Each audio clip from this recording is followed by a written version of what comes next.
Mesdames et messieurs, bonjour. C'est avec plaisir que je vous retrouve sur ce programme d'épanouissement et d'édification chrétienne. Aujourd'hui, on parlera de dons, de talents, de ministères, d'appels. Et donc, tout ce qui a rapport avec le ministère dans l'Église de Dieu. Et puis, peut-être vous êtes appelé à quelque chose, on en parlera. Et vous aurez l'occasion, bien évidemment, d'examiner votre vie au travers de mes discussions avec mon invité aujourd'hui. Et c'est avec bonheur que je le retrouve. Dans quelques instants, je retrouve bien évidemment le missionnaire Michael Hova qui nous fait l'honneur de partager ce plateau avec nous. Cher missionnaire, shalom. Shalom, mon frère Romiad. Vous allez bien? Très bien, par la grâce de Dieu. Voilà, vous êtes avec nous aujourd'hui.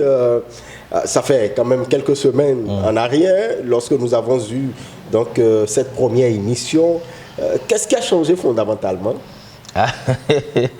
Non, je rends grâce à Dieu pour la première émission qu'on avait fait. Et je crois que grâce à cette émission, plusieurs personnes donnent leur vie à Jésus.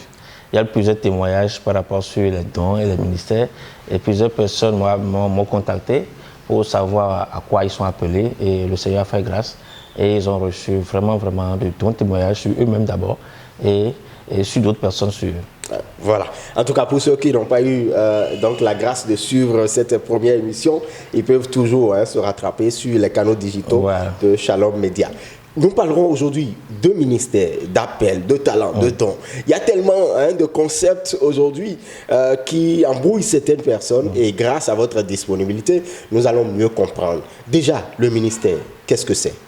Le ministère, c'est la place qu'un sacrificateur ou un lévite occupe dans la maison de Dieu. Je vois qu'on va lire un verset pour pouvoir vraiment comprendre le pourquoi ils ont dit ça. On va lire Jean 14, verset 2. Jean 14, verset 2. Jésus a fait une promesse aux disciples. Il dit, « Il y a plusieurs demeures dans la maison de mon Père. Si cela n'était pas, je vous l'aurais dit. Je vais vous préparer une place. » Verset 3. « Et lorsque je m'en serai allé et que je vous aurai préparé une place, je reviendrai et je vous prendrai avec moi, afin que là où je suis, vous y soyez aussi. » Jésus a fait une promesse. Et la promesse, lorsque Jésus parlait, quand on prend le verset 2, nous avons trois éléments. Il y a demeure, après, il y a maison de mon Père, et après, il y a la place. Et quand nous prenons les trois, quand Jésus parlait en ce moment-là, quand il parle de demeure, le demeure ici signifie lieu d'habitation. Oui. Parce que lorsqu'ils ont construit le temple, dans le temple-là, il y avait des places qu'ils ont construites pour les lévites, pour les sacrificateurs, pour pouvoir exercer leurs fonctions dans le temple. D'où, c'est comme des maisons linéaires. Et ils ont fait autour du tabernacle pour que les sacrificateurs, les lévites puissent rester, habiter, pour pouvoir exercer leur fonction dans le temple. Vous savez, il y a plusieurs fonctions. Oui. Il y a les portiers, il y a les sacrificateurs, il y a les chantres aussi qui sont là et autres. Mais quand nous voyons, quand nous montons encore plus, nous on voit qu'il y avait deux personnes qui avaient reçu la révélation du temple de Dieu. Il y a Moïse qui avait reçu la révélation sur la montagne. Oui. Il y a David aussi qui avait reçu la révélation du temple de Dieu. Et Dieu lui a dit, ce n'est pas toi qui construiras, c'est ton enfant. Mais David avait reçu déjà la révélation du temple de Dieu. Comment les choses vont rester dans la maison de l'Éternel. Oui. Quand nous avons rafraîchi, je lis ça pour faire comprendre vraiment, pour que les gens puissent comprendre vraiment c'est quoi vraiment le ministère. En Roi 6, verset 5 dit, « Il bâtit contre le mur de la maison des étages circulaires qui entouraient les murs de la maison, le temple et le sanctuaire, et il fit des chambres latérales tout autour. » Vous comprenez? Oui. Il y avait des chambres latérales tout autour du mur. C'est de ça que Jésus parlait. Quand les disciples comprenaient, c'est de ça qu'il parlait. Parce qu'il y avait déjà le temple de Salomon là, en ce moment-là. Oui. Il y avait déjà, c'est de quand je disais que je vais vous préparer une demeure. Et dans la maison de paix, il y a plusieurs demeures. Tu es en train de parler de lieu d'habitation spirituelle, là où nous allons rester. Exactement. Au ciel. Vous comprenez? Là, nous devons rester au ciel. Tout. Quand vous voyez, même aussi par rapport à Moïse, au temps de Moïse, je vais voir au niveau du verset qu'on doit lire dans Nombre 1, verset 48 à 50. Quand nous lisons ça, vous allez voir que lorsque Moïse a fait le tabernacle de témoignage, là, il avait mis les Lévites tout autour pour que la colère de Dieu ne frappe pas le peuple. Tous les Lévites déjà ont pris demeure tout autour, tout autour du tabernacle, pour que la colère de Dieu ne frappe pas le peuple. Parce que n'importe qui ne devait pas aller. Donc il faut être dans la classe de sacrificateur ou des Lévites pour pouvoir vraiment faire le service au niveau du temple. Donc, David avait aussi cette vision. Mais vous allez voir qu'entre David et Moïse, il y a une personne qui a eu la révélation plus excellente, c'est David.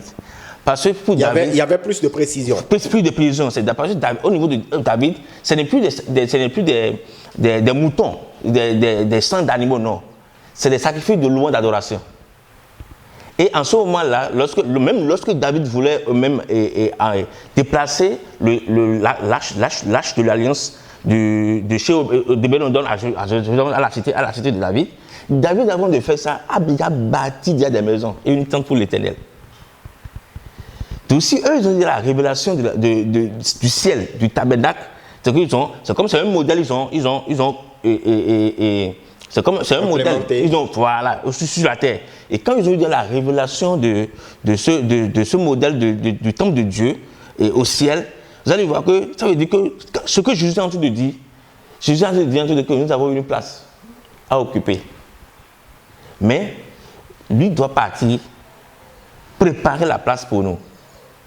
Pour que nous puissions maintenant, quand il va venir, nous amener. Et la Bible dit qu'il nous a fait des sacrificateurs pour le Dieu et pour Christ. Et nous règnons sur la terre. On ne règne pas en l'air, on règne sur une trône et à une place. D'où, et quand nous voyons dans le contexte, c'est Paul qui a reçu la révélation de l'Église. Le ministère de l'Église, c'est Paul qui l'a révélé. Vous comprenez? Oui. Donc, Paul dit que dans l'Église, l'Église qui est le corps du Christ, oui, c'est Christ, dans le corps du Christ a établi des ministères. Il a fait des dons. Et en comptant les ministères, il parle de l'apôtre. Donc, on parle de 5 dons ministériels. Oui. Et là, il faut faire comprendre ça aux gens. Bon, est-ce qu'il y a seulement 5 dons ministériels? En tout cas, on y arrivera. Voilà. Donc, Paul aussi a eu la révélation de l'Église. Oui. Et il a dit que Dieu a établi dans l'Église des apôtres, des évangélistes, des docteurs et autres. Ouais. Oui. Et quand on parle de la définition, une définition du Nouveau Testament par rapport à ça, nous pouvons définir que c'est la fonction ou la place qu'un chrétien, qu'un enfant de Dieu, oui, ouais, occupe dans le corps du Christ. Et donc le ministère, c'est la fonction ou la place qu'un chrétien occupe dans le corps du Christ. Très bien. Vous comprenez? Oui. Occupe dans le corps du Christ pour le service de l'Église. Donc il faut avoir une place. Et Dieu a, autant que nous sommes chrétiens, nous avons une place dans le corps du Christ. Mais la place là, c'est Jésus lui-même qui nous appelle, qui nous choisit. Parce que vous allez voir que quand vous lisez 1 Corinthiens 12, il dit, quand il parle des dons, il a diversité de dons, le même esprit. Oui. Ça veut dire que le don, c'est le Saint-Esprit qui partage les dons. Mais la question qu'on pourrait se poser et qu'on se pose très souvent, missionnaire Hova, c'est de savoir mais comment découvrir justement ce ministère, parce qu'on entend souvent dire ah oui, il faut découvrir son ministère et il faut les essais. Comment le découvrir? Bon, d'abord, on n'exerce pas le ministère. Ah, on n'exerce pas le ministère. Qu'est-ce qu'on fait? Parce que le ministère, c'est Dieu. C'est Dieu qui t'a choisi à une place. On exerce le don. Ah, on exerce le don? Oui, c'est le don que nous exerçons. Très bien. Mais je ne veux pas dire que je sens d'exercer mon ministère. C'est comme souvent on dit, c'est abus de langage. Oui. Si le ministère appartient à Dieu, ça ne m'appartient pas. Et c'est une fonction sacerdotale. C'est une fonction sacerdotale. D'où je ne suis pas seul à la place. Par exemple, Paul a dit des apôtres. Il n'a pas dit un apôtre. des évangélistes. Tout, je ne suis pas seul à la place. Vous comprenez? Oui. Quand nous prenons dans la classe, dans la Lévite, les chantes là, il y avait, David avait fait 24 classes des chantres et des 24 classes des sacrificateurs pour pouvoir faire le service devant l'arche. Et au niveau des sacrificateurs, eux, ils ne font pas le service là devant l'arche autant de David, mais à Gabaon pour immoler les animaux et autres. Mais les chantres étaient restés devant l'arche, la présence de Dieu, pour pouvoir faire les sacrifices, donner les sacrifices de louange d'adoration. Vous comprenez? D'où, est-ce que c'est les chantres là qui avaient placé et qui avaient choisi de rester à la place? Non. C'est David qui les avait choisis à leur place. Okay. Pour pouvoir faire la fonction, pour pouvoir faire le service. D'où c'est pourquoi je dis moi je peux exercer le ministère, mais j'exerce mon don. Mais le don que j'exerce m'amène à un ministère. Parce que lorsque j'exerce le don, parce que la Bible dit que nous avons une diversité de ministères, même le même Seigneur. Le Seigneur là, c'est qui? C'est Jésus-Christ. Oui. Tout, c'est le Seigneur Jésus-Christ, parce que c'est lui qui est le chef de l'Église, qui est la tête de l'Église, oui. C'est lui qui choisit de placer. Qu'il veut à la place. À la place qu'il veut. Tout, je peux entrer de un don sans être déjà dans ma place dans le corps de Christ, mais je peux exercer un don. Ah, je peux exercer un don sans être à la place convenable. Sans être à la place convenable. Parce que c'est Christ qui te choisit à la place, il voit que vraiment ce que je suis en train de faire là, voilà, et il te met à la place. Mais comme je disais, nous avons un don. Et c'est sur ce don qu'il y a l'appel. Très bien. Et quand tu exerces ce don, le Seigneur t'appelle. Et t'amène au ministère. C'est quoi l'appel en réalité?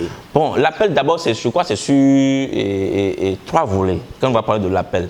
Parce qu'il y a un livre que je veux lire, c'est Comprendre les dons du ministère. Je crois que c'est docteur Maman Dokas Bakashika qui avait écrit Comprendre les dons du ministère. Comprendre les dons du ministère. Très bien. Vous comprenez, c'est un livre. Je vais lire ça dedans ce qu'elle a dit par rapport à l'appel. Parce que il faut comprendre. L'appel, c'est une vocation. C'est le mouvement intérieur de l'esprit par lequel on se sent appelé par Dieu. Vous voyez, il a défini que l'appel général. Et l'appel, il a dit trois appels. Il a dit l'appel général, l'appel spécial et l'appel particulier. Donc l'appel général, là, c'est quand Dieu nous appelle au salut. Donc Dieu appelle tout le monde au salut. Vous voyez, ça c'est l'appel général. Dieu appelle tout le monde. Il y a l'appel spécifique. Il a défini ici que l'appel général est tous les chrétiens pour servir. Donc quand Dieu nous appelle au salut, nous sommes venus pour servir en réalité. Voilà. D'où il dit c'est l'appel pour tous les, c'est l'appel général qui est quand expliqué pour tous les chrétiens à servir dans la maison de Dieu. Il y en a question de la spécialisation de chacun selon son appel. Donc l'appel spécial là, maintenant, il faut maintenant, quand tu viens maintenant, servir maintenant, il faut te spécialiser dans le service. Il ne faut pas être un touche-tout. Voilà, touche-tout. Donc tu dois te spécialiser dans le service. C'est là elle a dit, mais après elle a parlé de l'appel particulier.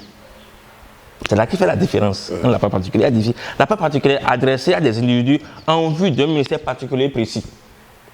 C'est encore plus précis que l'appel spécifique.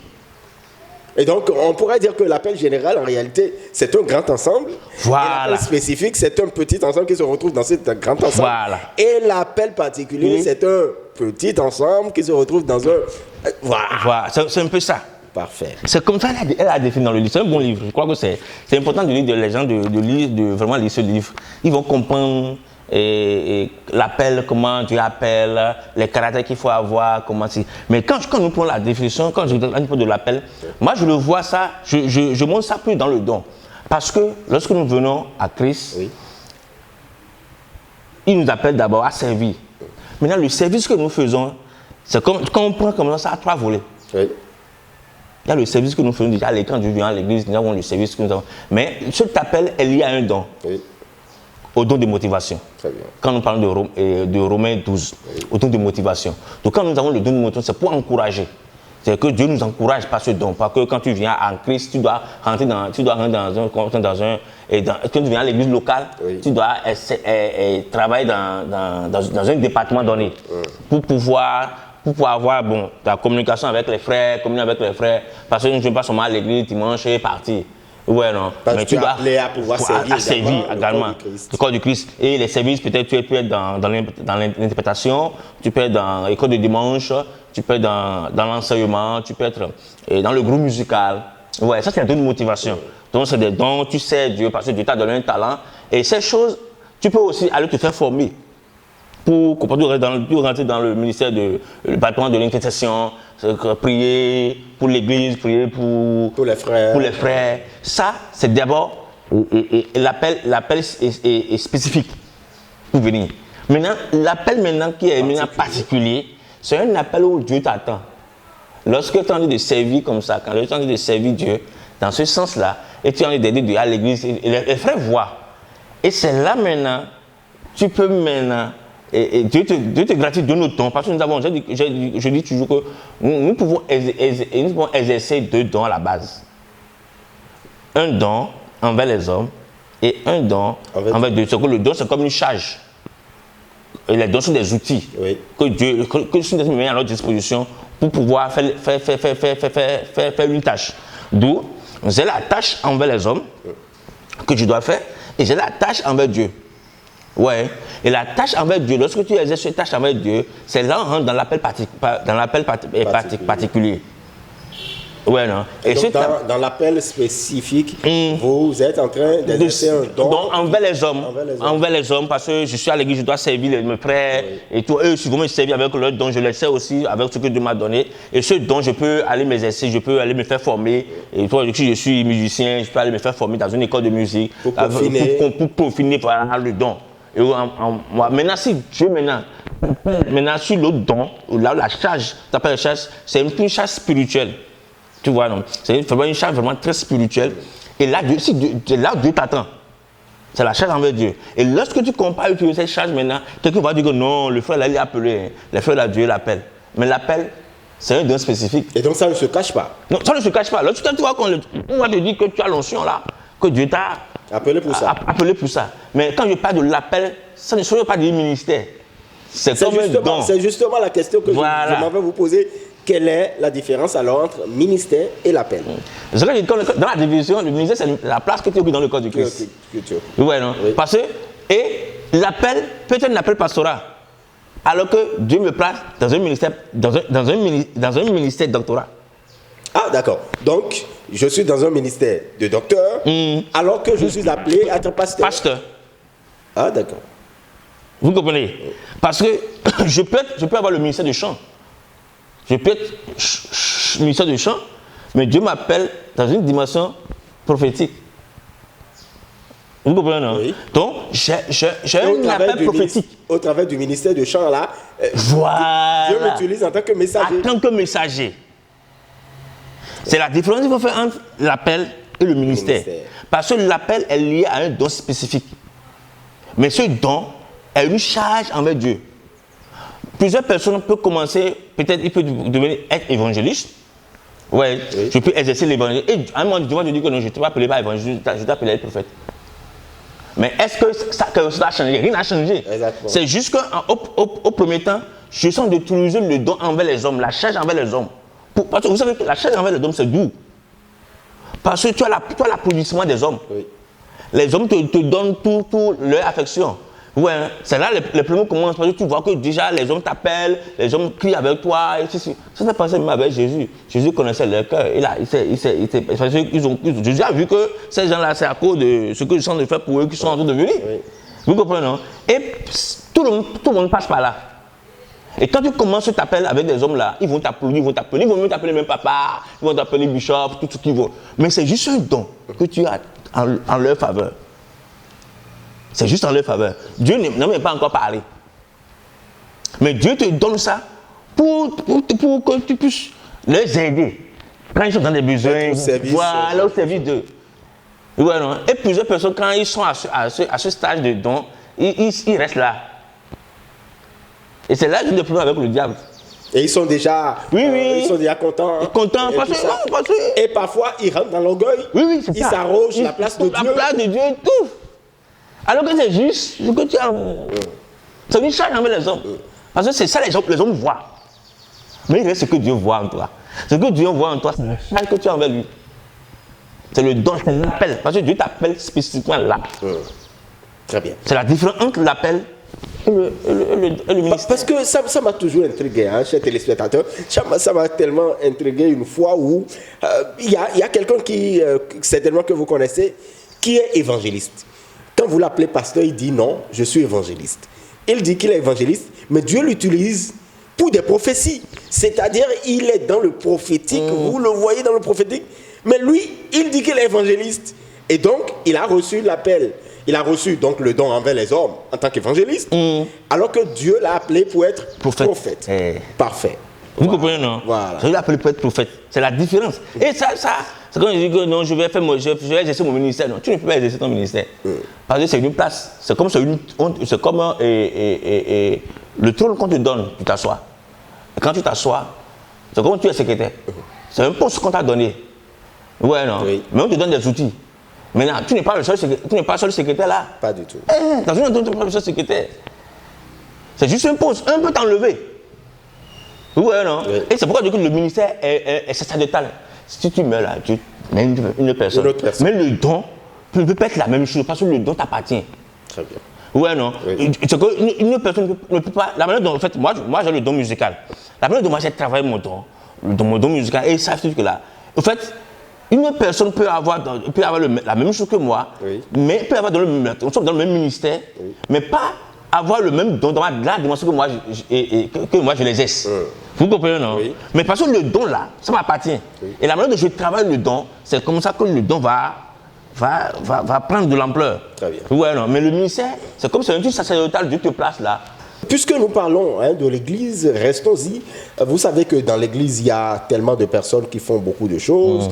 Vous les voyez dans le département de l'école de dimanche, ils sont moniteurs. Vous les voyez, ils sont chantres. D'autres personnes qui sont sentinelles. D'autres personnes qui sont... Il y a des touches à tout. Des multitâches dans nos églises. Concrètement, cela vous pose quand même un problème. Quelle appréhension vous avez de ces choses? Non, vous savez, le service que nous faisons déjà à l'église, ce n'est pas encore même le ministère. Ce que nous faisons d'abord à l'église, ce n'est pas le ministère. Il faut que les gens comprennent ça. Vous voyez, non? Nous exerçons le don. Et même ce que nous faisons à l'église, c'est le don de motivation. Le don de motivation? Oui. Comment? C'est dans les dons de motivation. Quand vous lisez Romains 12, service, prophétie, vous comprenez, et exhorter, et libéralité, c'est les dons de motivation. Et c'est ça que nous faisons. Parce que quand tu as le service là, la personne qui a le don de service peut être dans le groupe musical, peut être aussi dans l'interprétation. Ouais, non. La personne qui a le don de l'enseignement peut être dans l'école de dimanche. Oui. Et ça aussi, il faut situer les gens. Il faut situer les gens par rapport à leur don de motivation. Parce que donc la prédication ou l'enseignement également, c'est le don de motivation. La prophétie là, c'est pas être prophète. Hein. La prophétie là, c'est comme les diacres. C'est comme la prédication. C'est parce que si je suis prédicateur que c'est Dieu qui m'a appelé. Hein. Les gens ont l'art de la prédication. Ça s'apprend à l'école biblique. Vous comprenez, ça s'apprend à l'école biblique. Et les gens là, ils vont te prendre la parole, ils vont te dire, ils vont te prêcher la parole. Mais en réalité, c'est un don de motivation. Ce n'est même pas encore un don spirituel. Y a-t-il une différence entre talent et don? Bon, le talent est naturel, le don est spirituel. C'est le talent que tu peux aller faire des... Bon, si je veux même aller plus loin, c'est que je veux te dire que le don de motivation est d'abord un truc de talent, d'une nature que tu as. Parce que pour changer dans un groupe musical comme un don de motivation, il faut des aptitudes. Il faut aller apprendre. C'est pourquoi dans nos groupes musicaux, on fait des formations. En réalité, si c'est un truc spirituel, tu as besoin de faire formation. C'est le Saint-Esprit qui te forme. C'est parce que les hommes veulent avoir la qualité de la chose. Donc, c'est pourquoi on forme les gens. Et c'est sur ton talent qu'on te forme. Mais le don spirituel, en fait, c'est le Saint-Esprit qui te forme sur ça. Ouais, non. Et les dons spirituels là, les gens font différents. Les dons spirituels là, c'est 9 dons. Hein. Citez-nous. C'est 9 dons. Miracle, guérison, foi, connaissance, parole de connaissance, parole de sagesse et discernement des esprits, prophétie. Oui. Vous comprenez? Il y a diversité de langues, interprétation de langues. Ça, c'est les dons spirituels.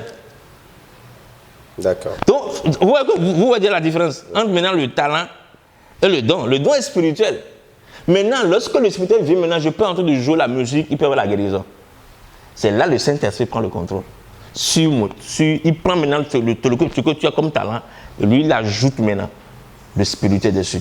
Je peux en train de prêcher, et je peux en train de prêcher la parole de Dieu, parce que la personne qui a le don de la prédication, quand on voit le don spirituel, c'est le miracle. Ouais, non. Donc, je peux en train de prêcher pour avoir des miracles. Juste en prêchant. Et les gens vont se lever pour le prochain. C'est les gens qui ont ce don qui font ça. Ouais, non. Donc, la différence entre le don et talent et le don spirituel. Très bien. C'est un peu ça. D'accord. Est-ce qu'on peut dire que, parce que très souvent, on entend dire, est-ce qu'on peut dire que tel ministère est au-dessus est supérieur à tel autre? Le ministère des prophètes est supérieur au ministère de pasteur. Est-ce que le ministère de prophète ou de pasteur est supérieur au ministère de chant? Parce que les chantres, très souvent, ils sont lésés ou bien ils sont discriminés. Est-ce qu'il y a des ministères qui sont au-dessus? Non, vous savez, selon ce que Dieu a placé les choses dans son corps, il n'y a aucun ministère qui est au-dessus de l'autre. Nous sommes tous complémentaires. L'un a besoin de l'autre, l'un a besoin de l'autre. Ouais, non. Et parce que le ministère prophétique, sans la musique là, ça ne peut pas marcher. Vous comprenez, non? Nous sommes tous complémentaires. L'autre dans son couloir, l'autre dans son couloir. C'est comme si vous avez entendu de dire que l'œil là est plus supérieur que la main. Bon, si le cœur refuse de se battre, eux tous là ils vont tomber. Vous comprenez, non? Ils sont tous complémentaires. Nous sommes tous complémentaires dans le ministère. Ouais, non? Et je reviens sur quelque chose parce que plusieurs personnes posent encore d'autres questions parce qu'il y a 5 ministères dans le corps de qui les d'autres ministères n'existent plus parce qu'il n'y a plus de ministère d'intérêt n'existe pas et autres parce que Paul a parlé de 5. Vous savez pourquoi? Vous savez pourquoi les gens disent ça? Pourquoi Paul a dit ça? Dans votre tête là, il y a combien de membres? Si vous comptez la tête dessus, il y a la tête, il y a la bouche, il y a le nez, il y a les yeux, il y a tout ça. Ça fait 5 noms. Et les autres. C'est pourquoi on parle de ministère d'autorité. C'est les ministères qui sont en tête parce qu'on voit. Si le pied refuse de ne pas marcher là, la tête là-bas reste sur place, elle ne peut pas bouger. Vous comprenez, non? Donc c'est de ça. On parlait quoi? Et donc il y a des ministères d'autorité. Oui, les ministères d'autorité, c'est les ministères où tu peux avoir. Parce qu'il faut voir, c'est dans la tête complète. Mais je dis que le ministère du chant là, c'est le cerveau. Dans tout ça là, le ministère du chant là, c'est le cerveau. C'est notre cerveau. Donc quand il y a un problème là-bas là, tout est plein là. Tu vas plus voir. Est-ce que c'est parce que vous êtes dans ce ministère? Non, c'est comme ça. Vous savez, au départ, c'est la musique qui a tout commencé au ciel. Ouais, non. Même dans la création, là, avant même la musique, c'est sur le son. Vous savez, je dis quelque chose. Vous savez, je vous dis, est-ce que vous connaissez la marche de l'Éternel? Comment Dieu marche? Et vous savez ça. C'est biblique. Hein? Somme 28. Somme 68. Vous le comprenez ça. Vous allez voir comment Dieu marche. Allons-y. C'est quand je dis, c'est pas seulement je suis dans le ministère du chant que je vois, je prends l'importance du chant. Ouais. Non. C'est pas ça, c'est ce que la Bible dit. Très bien. Tout démarre là. Somme 68, je vous dis ça, vous allez voir. Je lis le premier verset, je vais descendre au verset 15 verset. Vous allez voir ce qu'il dit. La Bible dit, verset 2, Dieu se lève et les ennemis se dispersent. Comment Dieu se lève? Et les adversaires fuient devant sa face. Comment Dieu se lève? Non, David avait dit ça. On descend jusqu'à verset 5. Il dit, je lis ça par du verset 24, afin que tu plonges ton pied dans le sang et que la langue de tes chiens ait sa part des ennemis. Ait sa part des ennemis. Et il dit maintenant, il voit ta marche. Il voit ta marche. Oh Dieu. Et il dit maintenant, la marche de mon Dieu, de mon roi dans le sanctuaire. La marche de mon Dieu, de mon roi dans le sanctuaire. Et David dit maintenant, il dit, je rentre dans le verset 26, il dit, en tête vont les chanteurs. Vous comprenez? Oui. En tête vont les chanteurs. Puis, ceux qui jouent des instruments. Il dit encore, au milieu des jeunes filles battant du tambourin. Ça, c'est la marche de l'Éternel. Donc, quand on parle de chanteur, il y a les trois dimensions de la musique. Comme les trois dimensions de l'homme. L'esprit, âme et corps. Ouais. Quand on parle de chanteur, David voulait parler de la mélodie. Ceux qui chantent, c'est la mélodie. Et la mélodie, ouais, non, c'est ça, c'est la mélodie qui donne vie aux paroles d'un chant. Quand tu écris le texte là, le texte n'a pas de vie. C'est quand tu mets la mélodie que la vie entre dans le texte du chant. Vous comprenez, non? C'est pourquoi je dis que même c'est ton esprit.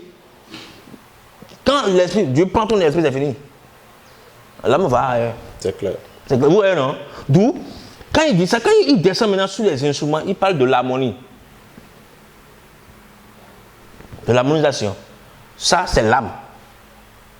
Ça, c'est l'âme. Donc, il parle des musiciens qui jouent. Parce que les musiciens, vous jouez, c'est des accords que nous jouons.